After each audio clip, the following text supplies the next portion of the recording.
Thanks for tuning in to the Property Show. Here's wishing all our viewers the spirit of freedom on completing 65 years of independence and entering the 66th.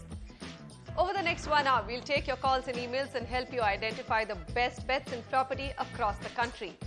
Starting with smart investments in Noida, that's NCR, National Capital Region, and in Pune. So we'll take you both north and west. Also on the show, budget homes in Chennai and Bangalore. And all that we'll ask you to spend is 30 lakh rupees and less. Next, we'll take you to Thane and to a small hamlet which lies between Delhi and Jaipur, that's Neemrana, to evaluate key projects. But most importantly, on this 66th year since India won its freedom from the British, the question that begs an answer: why have we not been able to free real estate from black money?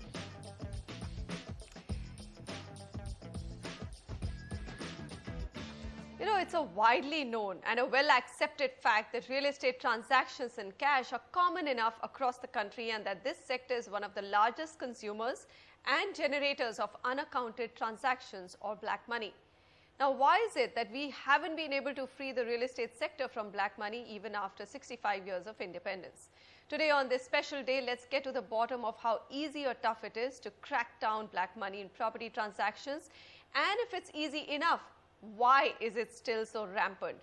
I'll introduce my panelists to you. Naushad Panchwani, Executive Director, Knight Frank, joins me from the Mumbai studio. Naushad, thanks very much for being with us.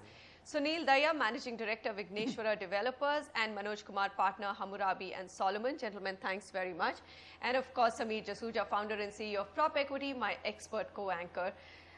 It's a very valid question, I think. So I'm going to ask the developer's point of view right up front. Sunil, 65 years and real estate continues to remain one of the largest. If you look at industry-wise, real estate continues to be the largest generator of black money. Why is that? Two things. One is the generator part. You see, if I may say, there are two aspects to the consumer in real estate. One is a consumer who buys a primary stock from a developer, which is largely a transaction which is well advertised. Absolutely. We all know so that. There's no it's completely white. Yeah, there's no black component in but that. It still continues to happen. So when the consumer sells the product, then he seeks a black transaction or a premium above the to white avoid value. tax. Primarily. So largely I say that the industry, if you say the developers are not able to generate black money or don't have the reason to generate black money if their rates are well advertised. Second, if the consumer is doing it, then the developer has no way to stop him because the stock lies in his hands. What about land deals? When the developers go out and buy land, how much of it is completely white? See, we have entered into an era since last 10 years that we want to show exactly the value, or maybe probably we want to show higher value. We would be happy to inflate the value to put it on our books. So a land which has been bought by us largely is, we would like to try to put it at whatever higher the book value is. So there's no reason for us to generate black money there either. Manoj, but then it still gets generated. So are we to believe that essentially it's the basic inherent flaw in the Indian human character, or is it just so easy to, continue to generate cash in real estate? If I will make my first transaction 30% black, there's another person who's ready to take the second transaction to 40% black, and it keeps going on till in South Delhi, South Mumbai, this entire inflation goes up to as much as 70% black and only 30% white. So are we saying it's inherent human trait that we Indians have which allows us to cheat?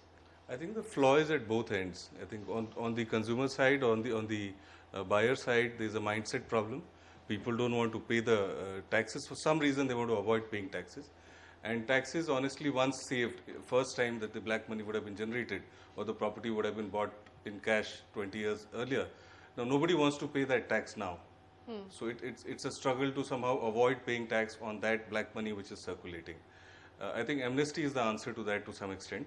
or lowering down the capital gains on real estate transactions. But you agree with me that people do want to avoid paying taxes? There is a mindset problem. There is a mindset problem. Yeah. All right. Naushad, come in here. What about the fact that, I mean, if you look at the statistics, some of them are absolutely stunning. It says KPMG's study, which says 32% voted real estate as the most corrupt sector. That's one statistics which scares you so much.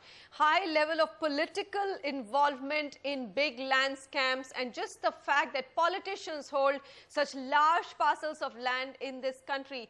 Could that be the reason why there's never been an absolute honest effort to actually curtail it? Yeah, I think you said it all. I think in terms of the black money in real estate, it is the source from where the investment comes in, which is important to see. So if there are elements,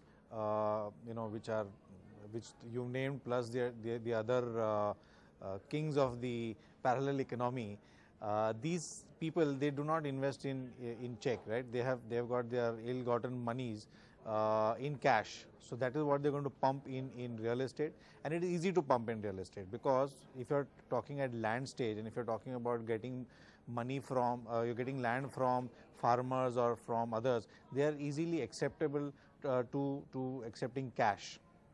That is one element. Secondly, my learned colleague on the panel, he mentioned that developers, don't have reasons. I beg to differ. I think developers do not generate cash, that much I agree with him, but developers do require cash to take care of numerous things, and this is where it is. One is where, in terms of regulations, in terms of permissions, in terms of handling the underworld or whoever you have, there is an element which needs to be taken care of. I mean, that is very obvious and we all know about it. So where is the developer going to generate his cash for these kind of things? So the root cause is that we need to handle even those elements, that the permission should be coming in stipulated time frame. India's #1 news app just got even better. Download NDTV's new app, fully optimized for retina display, full screen view, faster response time, and Sudoku. NDTV's new iPad app. Download now.